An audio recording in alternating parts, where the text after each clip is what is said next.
പട്ടാമ്പി എന്ന് പറയുന്നത് ഒരു അവിടുന്ന് പട്ടാമ്പി നെടുങ്ങോട്ടൂർ ജോലി ആയിട്ട് ബന്ധപ്പെട്ടാണ് ഇവിടെ അതെ വന്നത്. അതെ ഒരു ഹൗസ് ഡ്രൈവർ അല്ലേ? ഒരു ഹൗസ് ഡ്രൈവർ ബന്ധു പിന്നെ ഒരു ഹൗസ് ഡ്രൈവർ വിസ തന്ന് അതിലാണ് ഞാൻ ഫസ്റ്റ് ആയിട്ട് ഇവിടെ ഫുജേറയിൽ എത്തി വരുന്നത്. എല്ലാവരും അസൂയപ്പെടുത്തുന്ന രീതിയിലുള്ള ഒരു വലിയൊരു വളർച്ച വന്നു. അവിടെ നിന്നൊരു വീഴ്ചയും അതേ വേഗത്തിലായിരുന്നു. പലരും വിധി എഴുതി ഒരിക്കലും തിരിച്ചു വരാൻ കഴിയില്ല. ഒന്നല്ലെങ്കിൽ നീ ഒമാൻ വഴി നാട്ടിൽ വിട്ടോ, അല്ലെങ്കിൽ വേറെ അടുത്ത സ്റ്റെപ്പുകൾ എന്തെങ്കിലും ചെയ്തോ, നീ ജയിലിൽ പോയി കടന്നോ, അപ്പൊ ചാരിറ്റി ആരെങ്കിലും നിന്റെ കടം വിട്ടു, ഇങ്ങനെ ഒരു ഉപദേശങ്ങൾ തന്നിട്ടുണ്ട്. നമ്മളോട് ബന്ധപ്പെട്ടവരൊക്കെ അകന്നുപോയി. അവിടെ മുമ്പിൽ വെച്ചാണ് അതെ അറസ്റ്റ് ചെയ്യാനുള്ള ഓർഡറുമായിട്ട് ഉദ്യോഗസ്ഥൻ വരും. പിന്നെ നമ്മുടെ ജീവിതത്തിൽ ആരും പറ്റിക്കാതിരുന്നു കഴിഞ്ഞാൽ നമ്മൾ ഒരിക്കലും പടച്ചവും കൈവിടൂല എന്നുള്ള ഒരു വലിയ വിശ്വാസിയാണ്. തിരിച്ചു വരിക എന്ന് പറഞ്ഞാൽ ഞാനും പ്രതീക്ഷിച്ചതായിരുന്നില്ല. കാരണം എനിക്ക് ഇനി എവിടെ നിന്നും ഒരു ഫണ്ട് വരാനില്ല. എൻ്റെ ജീവിതത്തിൽ ഇവിടുത്തെ സ്വദേശികളും ഈ ഫുജേറ എന്ന് പറഞ്ഞ പ്രദേശവും എന്നെ വളരെ സഹായിച്ചിട്ടുണ്ട്. ഞാൻ എന്നെ തന്നെ എനിക്ക് വിശ്വസിക്കാൻ പറ്റാതായി. 2 അറബികൾ വന്നിട്ട് എൻ്റെ ഇപ്പോൾ ഫുജേറ സ്വദേശികളാണ്. അവരവരെ വീട് വെക്കേണ്ട ഫുൾ പേയ്മെന്റ് എൻ്റെ പ്രയാസം കണ്ടിട്ട് എനിക്ക് തന്നിട്ട്. ഈ വീഴ്ചയുടെ പ്രധാന കാരണം നമ്മൾ കണ്ടെത്തി. അതെന്തായിരുന്നു?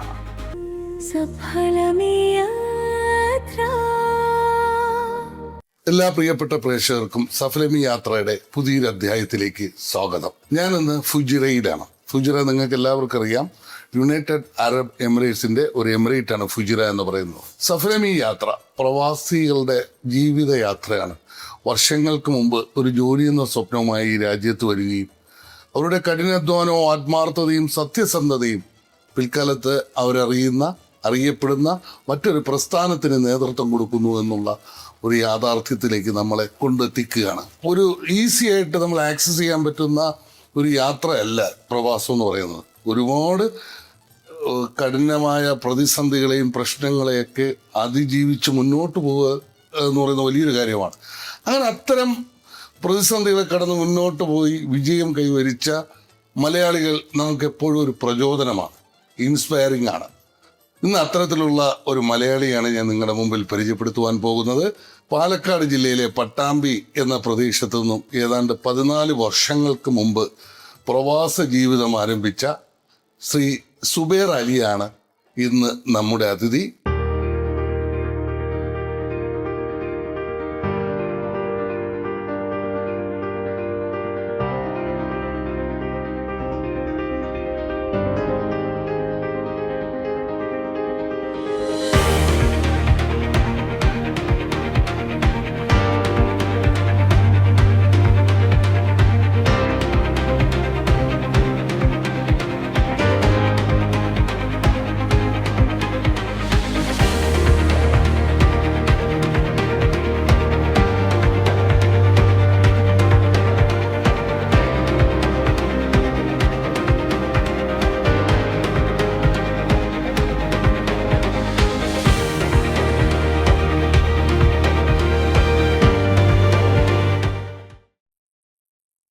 അദ്ദേഹം ഇന്ന് നവാൽ ഗ്രൂപ്പ് ഓഫ് കമ്പനീസിന്റെ മാനേജിംഗ് ഡയറക്ടറാണ്.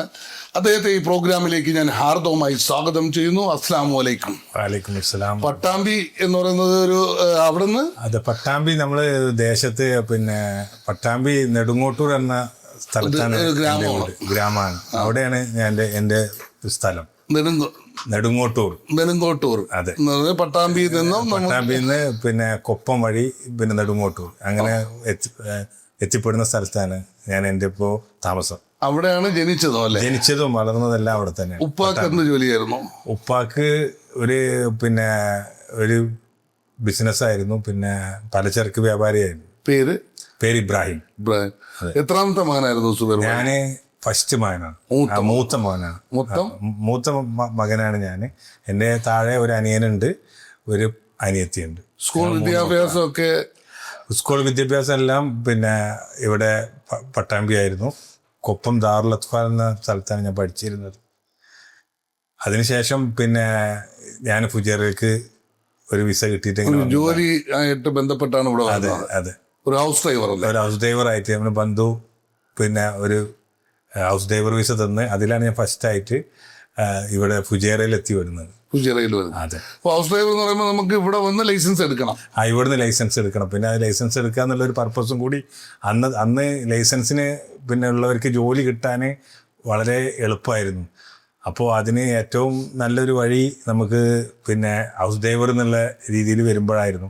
അങ്ങനെ 7 മാസം അവിടെ വർക്ക് ചെയ്തിട്ട് ലൈസൻസ് കിട്ടിയതിന് ശേഷം പിന്നെ ഞാൻ ജോബ് മാറി. അങ്ങനെ 3 കമ്പനികളിലായിട്ട് വർക്ക് ചെയ്തു. പിന്നെ അബുദാബിയിലേക്ക് ഒരു യാത്രയായിരുന്നു. അതെ, ഫുജേറ കഴിഞ്ഞിട്ട് അബുദാബി കുറച്ച് കാലം വർക്ക് ചെയ്തു. അത് കഴിഞ്ഞിട്ട് ദുബായിലോട്ട് ഒരു കമ്പനിയിൽ വർക്ക് ചെയ്തു. അതിനുശേഷം പിന്നെ സ്വന്തമായിട്ട് നമ്മളെ പിന്നെ നവാൽ ബിൽഡിംഗ് മെറ്റീരിയൽ അത് സ്റ്റാർട്ട്. 2019 അതെ അതെ. നവാൽ ഗ്രൂപ്പ് ഓഫ് കമ്പനീസ് ആരംഭിക്കുന്നത് 2019 ആണ്. 2019 നവാൽ ബിൽഡിംഗ് മെറ്റീരിയൽ എന്നുള്ള ഷോപ്പ് ഞാൻ ഓപ്പൺ ചെയ്തത്. ശരിക്കും അതിൽ വരുന്നത് നമ്മുടെ കൺസ്ട്രക്ഷൻ വരുന്നുണ്ട്, ബിൽഡിംഗ് മെറ്റീരിയൽസ് വരുന്നുണ്ട്. അതല്ല, ഞാൻ അതിന് ശേഷം ഒരു 2 വർഷങ്ങൾക്ക് ശേഷം ഇതിനോട് ബന്ധപ്പെട്ട് ഞാൻ ഈ അലുമിനിയം ഫാബ്രിക്കേഷൻ്റെ ആക്സസറീസിൻ്റെ ട്രേഡിംഗ് ആയിരുന്നു ചെയ്തിരുന്നത്. അതിനുശേഷമാണ് ഞാൻ ബിൽഡിംഗ് മെറ്റീരിയലിൽ എല്ലാം പിന്നെ ഇതിന് ശേഷം എനിക്ക് എൻ്റെ വർക്ക് എന്ന് പറഞ്ഞു കഴിഞ്ഞാൽ ഞാൻ കൂടുതൽ വർക്ക് ചെയ്തിരിക്കുന്നത് അലുമിനിയം ഫാബ്രിക്കേഷൻ്റെ വർക്കായിരുന്നു. അപ്പോൾ അതിനോട് ബന്ധപ്പെട്ടിട്ടുള്ള പിന്നെ fabrication, facade solution work, glass partition, അങ്ങനത്തെ വർക്കായിരുന്നു. അങ്ങനെ ഒരു ചെറിയ രീതിയിൽ ഒരു ഫാബ്രിക്കേഷൻ കമ്പനി ഞാൻ സ്റ്റാർട്ട് ചെയ്തു. ഇപ്പോൾ നിലവിൽ ഈ 2 കമ്പനികളും വർക്ക് ചെയ്യുന്നുണ്ട്.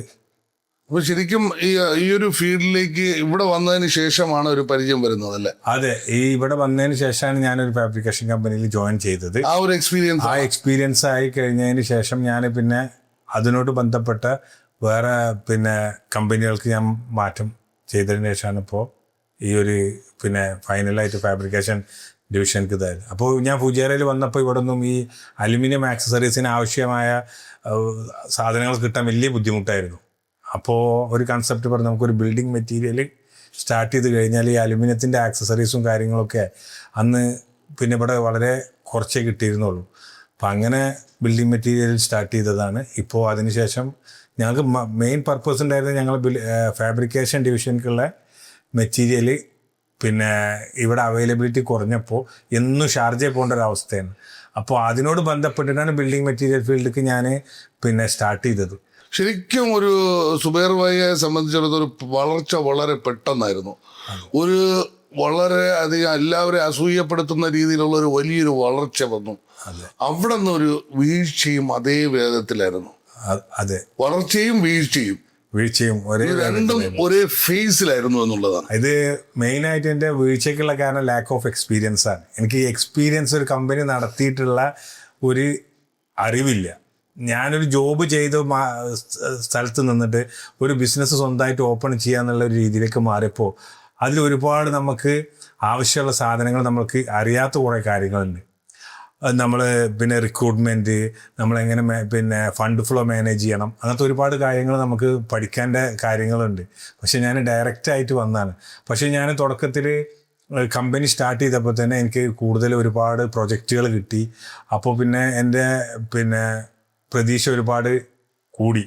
അപ്പോൾ ഞാൻ അറൗണ്ട് 60 to 70 ലേബർ വർക്ക് ചെയ്തിരുന്നു എൻ്റെ കമ്പനിയിൽ. അപ്പോൾ ആ ഒരു സമയത്ത് എനിക്ക് വലിയ വലിയ ഹൈ റൈസ് ബിൽഡിങ്ങുകൾ, പ്രൊജക്റ്റുകളൊക്കെ കിട്ടിയിരുന്നു.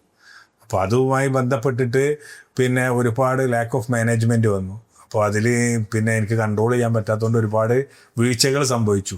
പക്ഷേ ഈ വീഴ്ചയിൽ ഒരു പ്രധാന കാരണം കോവിഡായിരുന്നു. പ്രധാന കാരണം കോവിഡായിരുന്നു. അത് പറയാം. ഇപ്പോൾ കോവിഡിൻ്റെ സമയത്താണ് എനിക്ക് ഇങ്ങനെ ഒരുപാട് പ്രശ്നങ്ങൾ സംഭവിച്ചത്. പക്ഷേ അതിനുശേഷം നമ്മൾ സ്റ്റെപ്പ് ബൈ സ്റ്റെപ്പായിട്ട് പുതിയ കമ്പനി ഫോം ചെയ്ത് ഡെവലപ്പ് ചെയ്ത് ഇപ്പോൾ ഇന്ന് സ്ഥിതിക്ക് നമുക്ക് അറൗണ്ട് 45 ലേബർ വർക്ക് ചെയ്യുന്ന രീതിക്ക് വീണ്ടും കമ്പനി തിരിച്ചെത്തിക്കാൻ കഴിഞ്ഞു. പക്ഷെ പലരും വിധി എഴുതി ഒരിക്കലും തിരിച്ചു വരാൻ കഴിയില്ല. അതെ, തീർച്ചയായും. കാരണം എനിക്ക് ഒരുപാട് കൂടെ ലീഗൽ ഇഷ്യൂസ് കാര്യങ്ങളൊക്കെ ഉണ്ടായിരുന്നു. അപ്പോൾ അതിൽ എല്ലാവരും പിന്നെ പറഞ്ഞു, ഒന്നല്ലെങ്കിൽ നീ ഒമാൻ വഴി നാട്ടിൽ വിട്ടോ, അല്ലെങ്കിൽ വേറെ അടുത്ത സ്റ്റെപ്പുകൾ എന്തെങ്കിലും ചെയ്തോ. ഇത് ഒരുപാട് പിന്നെ ആൾക്കാർ നമുക്ക് ക്രെഡിറ്റ് തന്നിരുന്നവരൊന്നും തരാതായി. കാരണം അവർക്ക് പ്രതീക്ഷ ഉണ്ടെങ്കിൽ പിന്നെ നമ്മളോട് ബന്ധപ്പെട്ടവരൊക്കെ അകന്നുപോയി. നമ്മളെ സപ്പോർട്ട് ചെയ്യേണ്ടവരൊക്കെ ഒരുപാട് ഒരു വീഴ്ച വരുമ്പോൾ നമ്മളോടൊപ്പം ആരും ഉണ്ടാവില്ല. അത് ഇന്ന് ആ വീഴ്ചയിൽ നമുക്ക് ഒരുപാട് പാഠം ഉൾക്കൊള്ളാൻ കഴിഞ്ഞു.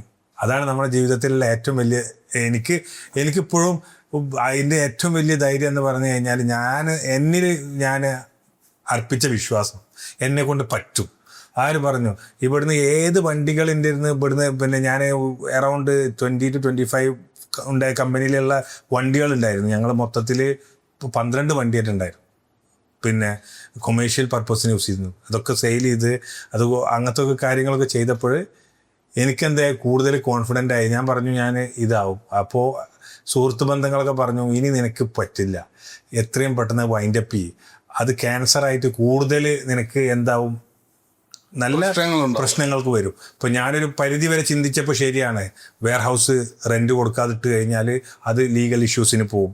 നമ്മൾ പിന്നെ കമ്പനിയിൽ പണിക്കാർക്ക് സാലറി കൊടുക്കാതിരുന്ന് കഴിഞ്ഞാൽ അതൊക്കെ പ്രശ്നങ്ങൾ വരും. പക്ഷെ എൻ്റെ സ്റ്റാഫുകൾ എൻ്റെ കൂടെ കട്ടൊക്കെ നിന്നുകൊണ്ട് ഇന്ന് ഈ സ്ഥിതിയിൽ അവരെല്ലാവരും എന്നെ നന്നായിട്ട് ഞങ്ങൾ ഇപ്പോഴും ഞങ്ങൾ 3 മാസം കൂടുമ്പോൾ ഗെറ്റ് ടുഗദർ ഉണ്ടാവും. അപ്പം ഞാൻ അവരെപ്പോഴും വിസ്മരിക്കാതെ സംസാരിക്കാതെ പോകാം. തീർച്ചയുടെ രണ്ടാമൊരു വരവിന് ഏറ്റവും കൂടുതൽ എന്ന് പറഞ്ഞു കഴിഞ്ഞാൽ സ്റ്റാഫ് നൽകിയ പിന്തുണകൾ തന്നെയാണ്. തീർച്ചയായും എൻ്റെ സ്റ്റാഫ് എനിക്കൊന്നും പറയാനില്ല, അവരാണ് എൻ്റെ അസറ്റ്. അതുപോലെ ഒരുപാട് നാൾ അവർ സാലറി വാങ്ങാതെ ഏകദേശം സാലറി ഒരു 4 month വരെ ഡിലേ ആയിരുന്നു. 4 month ഡിലേ എന്ന് പറഞ്ഞാൽ കണ്ടിന്യൂ ഡിലേ അല്ല, നമ്മൾ എവരി മന്തിൽ 20 days 15 days ഇങ്ങനെ മാറിയിട്ട് ഉള്ള ഡിലേ ഉണ്ടായിരുന്നു. അപ്പം അന്നും അവരാണ് എനിക്ക് കോൺഫിഡൻറ്റ് തന്നത്. ഇന്ന് വരെ ഈ നിമിഷം വരെ എൻ്റെ പണിക്കാർ എന്നോട് സാലറി ചോദിച്ചിട്ടില്ല എന്നുള്ളതാണ് അതിൻ്റെ സത്യം. അപ്പൊ ശരിക്കും നമുക്ക് ഒരുപാട് കഴിവുകളുണ്ട്. ആ കഴിവുകളാണ് നമ്മൾ വളരെ ഉയർച്ചയിലേക്ക് എത്തിക്കുന്നത്. തീർച്ചയായും. പക്ഷെ ഈ വന്ന് വീഴ്ച വരുമ്പോൾ നമ്മളെ കുറ്റപ്പെടുത്താനായിട്ട് ഒരുപാട് പേരുണ്ടാവും. അത് സ്വാഭാവികമായിട്ട് നമ്മുടെ സമൂഹത്തിലും എല്ലാവരും നമ്മളെ കുറ്റപ്പെടുത്തും. പക്ഷേ അതിലും നല്ല ഒരുപാട് സുഹൃത്തുക്കളിനെ ചേർത്ത് നിർത്തിയവർ. അത് ഇപ്പം ഞാനൊക്കെ ഇന്നിപ്പോൾ അങ്ങനെ നിൽക്കുന്നത് പറഞ്ഞാൽ എൻ്റെ സുഹൃത്ത് ബന്ധം, എനിക്ക് എൻ്റെ കൂടെ ഉണ്ടായിരുന്നവർ അവർ ഒരുപാട് സപ്പോർട്ട് ചെയ്തിട്ടുണ്ട്. ഒരുപാട് സപ്പോർട്ട് എന്ന് പറഞ്ഞു കഴിഞ്ഞാൽ അവർ എനിക്ക് പിന്നെ ഫിനാൻഷ്യൽ സപ്പോർട്ടും അതുപോലെ മെൻ്റൽ സപ്പോർട്ടും ഒരുപാട് തന്നിട്ടുണ്ട്. കാരണം നമുക്കെപ്പോഴും ആഗ്രഹം എന്താണ്, ഒരാൾ വിജയിച്ച സമയത്ത് നമ്മളെ സപ്പോർട്ട് ചെയ്യാൻ ഒരുപാട് ആളുണ്ടാവും. ഈ സമയത്തും ഇപ്പം നമുക്കിപ്പോൾ എന്തെങ്കിലും കാര്യങ്ങൾ ചോദിച്ചു കഴിഞ്ഞാൽ നമ്മൾ സപ്പോർട്ട് ചെയ്യാൻ ഒരുപാട് ആൾക്കാരുണ്ട് ഇപ്പോഴും, ഓരോ സ്റ്റെപ്പാണെങ്കിൽ പോലും. പക്ഷേ നമ്മൾ വീണ് കിടക്കുന്ന സമയത്ത് സഹായിക്കാൻ ഇല്ല. അങ്ങനെ എൻ്റെ ജീവിതത്തിൽ ഒരുപാട് മിറാക്കിൾ സംഭവിച്ചിട്ടുണ്ട്. അങ്ങനെ ഒരുപാട് ആൾക്കാർ ഒരിക്കലും അപ്രതീക്ഷിതമായി ജീവിതത്തിൽ കടന്നു വന്ന ഒരുപാട് പേരുണ്ട്. അപ്രതീക്ഷിതമായി ഓർമ്മയിൽ വരുന്ന 1-2 പേരുടെ പേര് പറയാമോ? ഓർമ്മയിൽ വന്ന ഒരു പേര് എന്നാൽ സൈനുദ്ദീൻ എന്ന് പറയും. എൻ്റെ ജീവവായു ആണെന്ന് പറയാം. ഒരിക്കലും പ്രതീക്ഷിക്കുന്നതല്ല, കാരണം ഒരു മനുഷ്യൻ്റെ അവസ്ഥ അറിഞ്ഞിട്ട് സപ്പോർട്ട് ചെയ്യുക എന്ന് പറഞ്ഞാൽ ഭയങ്കരതാണ്. ഞാൻ ഇത്ര ഒരു വലിയൊരു ബാധ്യതയിലെന്ന് അറിഞ്ഞിട്ട് ഒരാൾ നമ്മളെ സപ്പോർട്ട് ചെയ്യാൻ, നമ്മൾ ഫിനാൻഷ്യലി നല്ല വെൽ സെറ്റിൽ ആകുമ്പോൾ നിങ്ങൾക്ക് എൻ്റെ അനുഭവം ഞാൻ പറയുന്നത്, എനിക്ക് എത്ര ക്യാഷിന് വേണമെങ്കിലും എൻ്റെ ഏറ്റവും വലിയ മൈനസ് പോയിന്റ് ഉണ്ടായിരുന്നതാണ്, എനിക്ക് ക്യാഷ് ചോദിച്ചാൽ ഇഷ്ടം പോലെ കിട്ടാനുള്ള സോഴ്സുകൾ ഉണ്ടായിരുന്നു. എടാ പൈസ ഉണ്ട് കൊണ്ടുപോയിക്കോ, അങ്ങനെ നമുക്ക് സോഴ്സ് ഉണ്ടായിരുന്നു. പക്ഷെ എപ്പോൾ വീണതിന് ശേഷം ഈ സോഴ്സ് ഇല്ല എന്ന് മാത്രമല്ല, പിന്നെ നമ്മളെ വളരെ താഴ്ന്നിട്ടുള്ള ആൾക്കാരുണ്ട്. ആ സമയത്ത് ബുദ്ധി അറിഞ്ഞ 1-2 ആൾക്കാരുണ്ട് എൻ്റെ ജീവിതത്തിൽ. ഒന്ന് എൻ്റെ ഒരു സുഹൃത്ത് പറഞ്ഞാൽ ഇബ്രാഹിം എന്നാണ് പേര്. അവൻ എൻ്റെ കൂടെ ജീവവായു പോലെ അവൻ്റെ സമയം, കാരണം അവൻ എന്നെ ഒരിക്കലും ഒറ്റയ്ക്ക് നടക്കാൻ സമ്മതിച്ചിട്ടില്ല. കാരണം എന്നെ ചിന്തിക്കാൻ വിട്ടിട്ടില്ല. എങ്ങനെയാണ് നമ്മൾ ചിന്തിക്കുമ്പോഴാണല്ലോ നമുക്ക് ഇതിലൊക്കെ ടെൻഷൻ വരിക. ചിന്തിക്കാനുള്ള സമയം അയാളുടെ പ്രസൻസ് കൂടെ ഉണ്ടായിരുന്നു. അത് പ്രസൻസ് കൂടെ ഉണ്ടായിരുന്നു. നമ്മളെല്ലാവരും ഒഴിവാക്കുന്ന ഒരു സമയത്തും കാര്യങ്ങളൊന്നും ഉണ്ടായിരുന്നു. അതുപോലെ എൻ്റെ സ്റ്റാഫുകൾ സൈനുദ്ദീൻ ആയിരുന്നു പിന്നെ എന്നെ ഫിനാൻഷ്യലി അത്ര റിസ്ക് എടുത്തത്. പിന്നെ എൻ്റെ ഫാമിലി, പേരൻസ്, ബ്രദറൊക്കെ സപ്പോർട്ട് ചെയ്തിട്ടുണ്ട് അവരെ കൊണ്ട് കഴിയുന്നതിന് അപ്പുറം. അത് പിന്നെ നമ്മളെ പേരൻസാണ്, എൻ്റെ ബ്രദറാണ്, എൻ്റെ ഫാദറാണ്. അത് കമ്പൽസറി ഉണ്ടാവും, എല്ലാ ഫാമിലിയും ഉണ്ടാവും. പക്ഷെ പുറത്തുനിന്ന് ഒരു അവിചാരികമായിട്ടൊരു സംഭവത്തിൽ ഒരാളെ സപ്പോർട്ട് ചെയ്യുന്ന ഒരു സിറ്റുവേഷൻ എന്ന് പറഞ്ഞു കഴിഞ്ഞാൽ അതെനിക്കൊരു മിറാക്കിളായിരുന്നു. പിന്നെ നമ്മുടെ ജീവിതത്തിൽ ആരും പറ്റിക്കാതിരുന്നു കഴിഞ്ഞാൽ നമ്മൾ ഒരിക്കലും പടച്ചോൻ കൈവിടൂല എന്നുള്ള ഒരു വലിയ വിശ്വാസിയാണ് ഞാൻ. അങ്ങനത്തെ ഒരു കാര്യത്തിൽ എനിക്ക് ഭയങ്കരതാണ്. ഞാൻ ഒരിക്കലും ആരെയും ചതിച്ചിട്ടില്ല. അതുകൊണ്ട് ഈ വീഴ്ചയിൽ നിന്ന് ഞാൻ കരകയറും എന്ന ഉത്തമ ബോധം ഉത്തമ ബോധം, ആ ബോധമാണ് എന്നെ ഇപ്പൊ ഈ നിലയിൽ തിരിച്ച് രണ്ടാമത് ഇതാക്കിയിട്ട് വന്നത്. ഒരു ബിസിനസ് ചെയ്യുന്ന ഒരാളെന്ന നിലയിൽ ഒരുപാട് കാര്യങ്ങൾ അതുമായിട്ട് ബന്ധപ്പെട്ട് കിടപ്പുണ്ട്. അതെ, തീർച്ചയായും. ഒന്നിൽ വീണാൽ മതി, പിന്നെ ഒന്നൊന്നായിട്ട് വന്ന് അതിന്റെ ഫൗണ്ടേഷൻ തീർന്നാൽ ഈ ചില്ല് കൊട്ടാരം പോലെ എല്ലാം താഴെ വന്ന് വീഴുന്ന പോലെയാണ് നമ്മുടെ പുറത്തു വന്ന് വീഴുന്നത്, അല്ലേ? അതെ. പക്ഷെ അതിന്നാണ് അതിന് തിരിച്ചു വരിക എന്ന് പറഞ്ഞാൽ ഞാൻ പ്രതീക്ഷിച്ചതായിരുന്നില്ല. കാരണം എനിക്ക് ഇനി എവിടെ നിന്നും ഒരു ഫണ്ട് വരാനില്ല. എൻ്റെ മുന്നിൽ ഇനി എന്താ പറയുക, ഞാനെന്നൊരു വ്യക്തി മാത്രം, എൻ്റെ അധ്വാനം, ഒരു പ്രതീക്ഷയില്ല. അങ്ങനത്തെ ഒരു സ്ഥലത്ത് നിന്നിട്ട് ഞാനത് പോരാടി എൻ്റെ പണിക്കാരെ വെച്ച് ഞങ്ങൾ രാത്രിയും പകലും വർക്ക് ചെയ്തിട്ട് ഫണ്ടൊക്കെ കൊണ്ടുവന്നിട്ട് ഞങ്ങൾ ഇപ്പോഴത്തെ ദിവസത്തിൽ എനിക്കിപ്പോൾ ഒരാളോടും ഒരു പ്രതിബദ്ധ ഒരു കടപ്പാടുമില്ല. ശരിക്കും നേരത്തെ ഓഫ് ക്യാമറയിൽ സുബൈർ ഭായി പറഞ്ഞിരുന്നു, ഞാൻ ഒരിക്കലും തിരിച്ചു വരില്ല എന്ന് എഴുതി തള്ളി. പക്ഷെ ഇങ്ങനെ എഴുതി നമ്മൾ പറയണം, നിങ്ങൾ ഒരിക്കലും തിരിച്ചു വരില്ല, ഒമാൻ വഴി പൊയ്ക്കോ, അല്ലെങ്കിൽ എന്തെങ്കിലും തരത്തിൽ ഇവിടെ നിന്ന് രക്ഷപ്പെടാൻ നോക്ക് എന്ന് പറയുമ്പോഴും ഒരുപാട് ആൾക്കാർ എനിക്ക് റിക്വസ്റ്റ് ചെയ്തൊരു കാര്യം എന്ന് പറയുന്നത്, നീ ജയിലിൽ പോയി കിടന്നു, അപ്പൊ ചാരിറ്റി ആരെങ്കിലും നിന്റെ കടം വിട്ടു, ഇങ്ങനെ ഒരു ഉപദേശങ്ങൾ തന്നിട്ടുണ്ട്. കാരണം നീ ഇത് വെച്ചിട്ട് കാര്യമില്ല, ഇത് വെച്ചുകൊണ്ട് ഇത് റിക്കവറി കൊണ്ടുപോകണമെങ്കിൽ ഒരു ഹ്യൂജ് എമൗണ്ടാണ്. ആ ഹ്യൂജ് എമൗണ്ട് ഒരിക്കലും നമ്മൾ അധ്വാനിച്ച് വീട്ടാൻ പറ്റൂല എന്നുള്ള ഒരു സിറ്റുവേഷനിലായിരുന്നു ഞാനിപ്പോൾ. ആ സിറ്റുവേഷനിൽ നിലനിൽക്കുമ്പോൾ തന്നെ ഞാനിപ്പോൾ എൻ്റെ ഫസ്റ്റ് ഞാൻ എൻ്റെ ഫാമിലിയുടെ കൂടെ നിർത്തി. എൻ്റെ മക്കളെയും വൈഫൊക്കെ എൻ്റെ കൂടെ തന്നെ ജീവിച്ചത് ഈ പ്രതിസന്ധികൾ. കാരണം എന്താ പറഞ്ഞു കഴിഞ്ഞാൽ നമുക്ക് എപ്പോഴും ഒരു ആഗ്രഹം ഉണ്ടായിരുന്നു, എന്താണ്, നമ്മൾ പ്രതിസന്ധി വരുമ്പോൾ ഏറ്റവും കൂടുതൽ നമ്മളെ ഡിപ്പെൻഡൻ്റ് ബുദ്ധിമുട്ടും. എക്സാമ്പിൾ നാട്ടിലാണെങ്കിൽ പോലും അവർക്ക് അവരുടെ ജീവിതം ഭയങ്കര ദുസ്സഹമാവും. കാരണം അത് വളരെ ഒരു നാച്ചുറലാണ്. അപ്പോൾ ഞാനത് അവരെ പറ്റി ഓക്കെ, പ്രശ്നങ്ങൾ നമുക്ക് പരിഹരിക്കാം, ഇവിടെ നിന്ന് പരിഹരിക്കുക എന്നുള്ള രീതിയിൽ അവരും കൂടെ ഫേസ് ചെയ്തു എന്നുള്ളതാണ്. അവർ ഫേസ് ചെയ്തു ഏകദേശം. എൻ്റെ ഫാമിലി 3 year 4 year ഇപ്പോഴും ഇവിടെ എൻ്റെ കൂടെ കണ്ടിന്യൂ ആയിട്ടുണ്ട്. ഈ വീഴ്ചയുടെ പ്രധാന കാരണം നമ്മൾ കണ്ടെത്തി. അതെന്തായിരുന്നു? അതാണ് കണ്ടെത്തുക എന്നാൽ നമുക്ക് ബിസിനസ്സിലുള്ള അറിവ് നമുക്ക് ഓക്കെ, ഞാൻ ടെക്നിക്കലി സൗണ്ടാണ്, വർക്ക് പരമായിട്ട് എനിക്ക് എല്ലാ നോളേജും ഉണ്ട്, ഇതിൻ്റെ എല്ലാം അറിയാം. കൊമേഴ്ഷ്യൽ പാർട്ടിൻ്റെ ഞാനൊരു കമ്പനിയിൽ വർക്ക് ചെയ്യുമ്പോൾ ഒരു കമ്പനിയുടെ ഒരു നല്ലൊരു കീ പൊസിഷനിലാണ് ഞാൻ വർക്ക് ചെയ്തിരുന്നത്. അന്ന് ഇതിനൊക്കെ നമുക്ക് കൊമേഴ്ഷ്യൽ പാർട്ട് ഹാൻഡിൽ ചെയ്തിരുന്നൊക്കെ നമ്മൾ ഓണറായിരുന്നു. അതിൻ്റെ ഹാൻഡിലിങ്, പേയ്മെൻറ്റ് ഫോളോ അപ്പ്, ഇങ്ങനത്തെ ഒരു കാര്യങ്ങൾ, ഫണ്ട് ഫ്ലോ മാനേജ്മെൻറ്റ്, നമ്മൾ ഒരു പ്രോപ്പർ അക്കൗണ്ടൻറ്റിനെ പോലും നമ്മൾ ഹയർ ചെയ്തിരുന്നില്ല. നമ്മൾ അറൗണ്ട് 90 ലേബർ വർക്ക് ചെയ്യുന്ന സമയത്ത് ഒരു പ്രോപ്പർ അക്കൗണ്ടന്റ് പോലും കമ്പനിയിൽ ഉണ്ടായിരുന്നില്ല.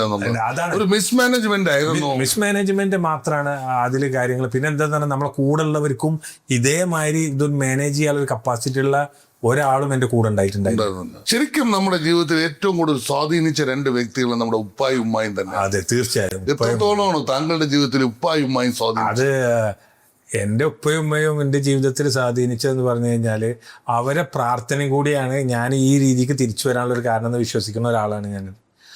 ഞാൻ ഈ പ്രതിസന്ധി ഘട്ടത്തിൽ ഞാൻ അവരവിടെ കൊണ്ടുവന്നിരുന്നു. 2 തവണ ഞാൻ അവരവിടെ കൊണ്ടുവന്നിരുന്നു. അപ്പം ഞാൻ അത് ഉപ്പാക്കും ഒരുപാട് അനുഭവങ്ങൾ ഉണ്ടായിട്ടുണ്ട്, എൻ്റെ കൂടെ നിൽക്കുന്ന ഇവിടെ സമയത്തും. അപ്പോൾ മുമ്പിൽ വെച്ചാണ് അറസ്റ്റ് ചെയ്യാനുള്ള ഓർഡറുമായിട്ട് ഉദ്യോഗസ്ഥൻ വരുന്നു. അതെ അതെ, ഒരു വല്ലാത്ത അവസ്ഥയായിരുന്നു. അതൊരു വല്ലാത്തൊരു അവസ്ഥയായിരുന്നു. ജീവിതത്തിൽ നമുക്ക് ആരും ആഗ്രഹിക്കാൻ പറ്റാത്തൊരവസ്ഥയായിരുന്നു. ഇവിടെ നിന്നാണ് വിവാഹം കഴിച്ചത്? ഞാന് നമ്മളെ സ്വദേശത്ത് പട്ടാമ്പി തന്നെ, അവിടെ തന്നെയാണ്. വൈഫിന്റെ പേര് ഫർഹാനത്ത്. 3 മക്കളാണ്. 3 മക്കൾ. മൂത്ത മകള് ഫാത്തിമ. അതെ, മൂത്ത മകള് ഫാത്തിമ 6ാം സ്റ്റാൻഡേർഡിൽ പഠിക്കും. അതെ, 6ാം സ്റ്റാൻഡേർഡിൽ ഫുജൈറ. രണ്ടാമത്തെ ആള് പേര് ആയിഷ. ഇവിടെ എത്രാം സ്റ്റാൻഡേർഡ്? അവള് തേർഡില്. മൂന്നാമത്തത് മുസ്തഫ. അതെ, ഒരു മകനാണ്. KG 2 പഠിക്കുന്നു.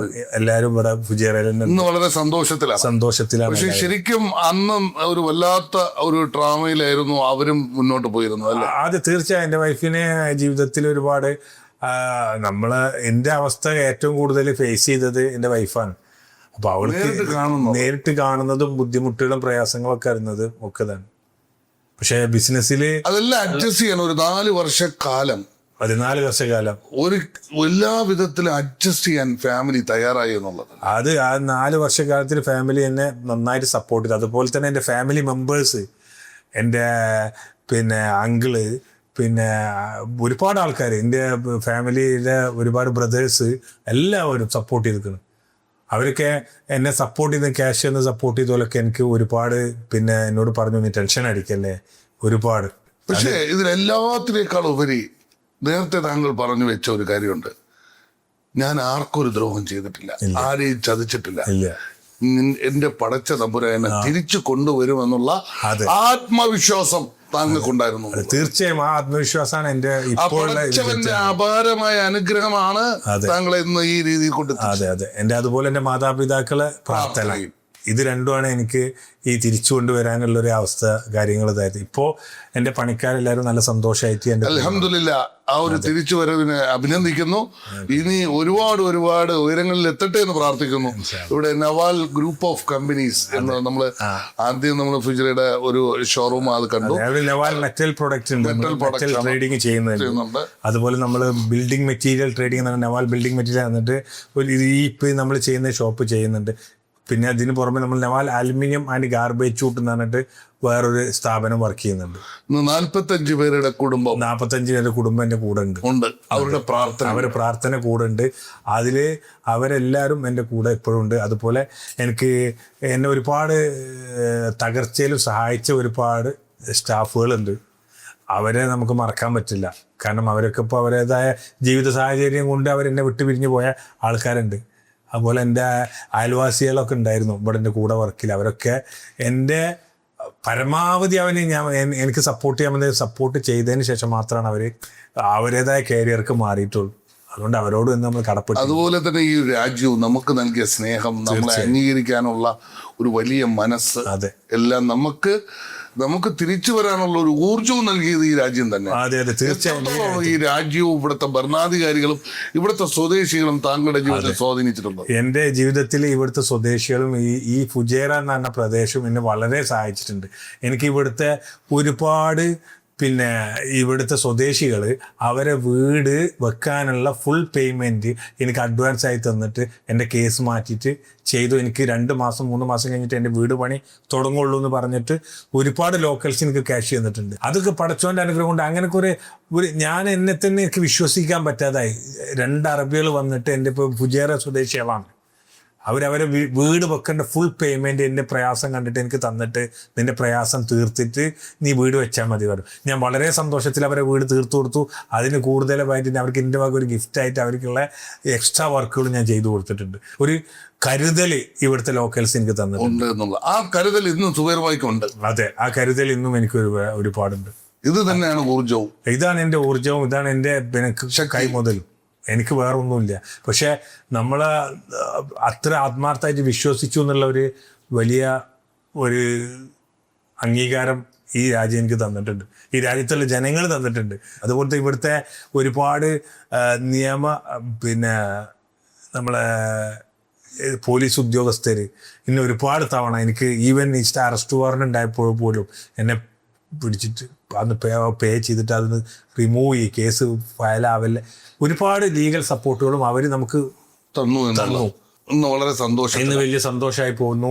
ഇപ്പോൾ പിന്നെ ഞങ്ങളെ സ്റ്റാഫ് വർക്കേഴ്സ് ഇപ്പോൾ അതിൻ്റെ ഞങ്ങളിപ്പോൾ കമ്പനി ഒന്നുകൂടി ഡെവലപ്പ് ചെയ്യാണ്. ഓരോ ഡെവലപ്മെന്റിനും വളരെ സൂക്ഷ്മതയോടെ, അതെ, ശ്രദ്ധയോടെ മുന്നോട്ട് പോകുക. ഒരുപാട് ചിന്തിച്ച് മാത്രമേ ഞാനൊരു കാര്യങ്ങൾ തീരുമാനിക്കൂ. ഇന്ന് എല്ലാം സിസ്റ്റമാറ്റിക് ആയി അല്ലേ? എല്ലാം സിസ്റ്റമാറ്റിക്. ഒരു അക്കൗണ്ട്സ് ഇല്ലാത്തത് അക്കൗണ്ട്, ഫുൾ അക്കൗണ്ട്സും എല്ലാം ഒരു സിസ്റ്റത്തിന്റെ കീഴിൽ കൊണ്ടുവരാൻ സാധിച്ചു എന്നുള്ളത്. അത് നമ്മൾ സൗഹൃദ ബന്ധത്തിൽ നിന്നുള്ളവർ തന്നെയാണ് ഈ അക്കൗണ്ട്സും കാര്യങ്ങളൊക്കെ എനിക്ക് സെറ്റാക്കി തന്നത്.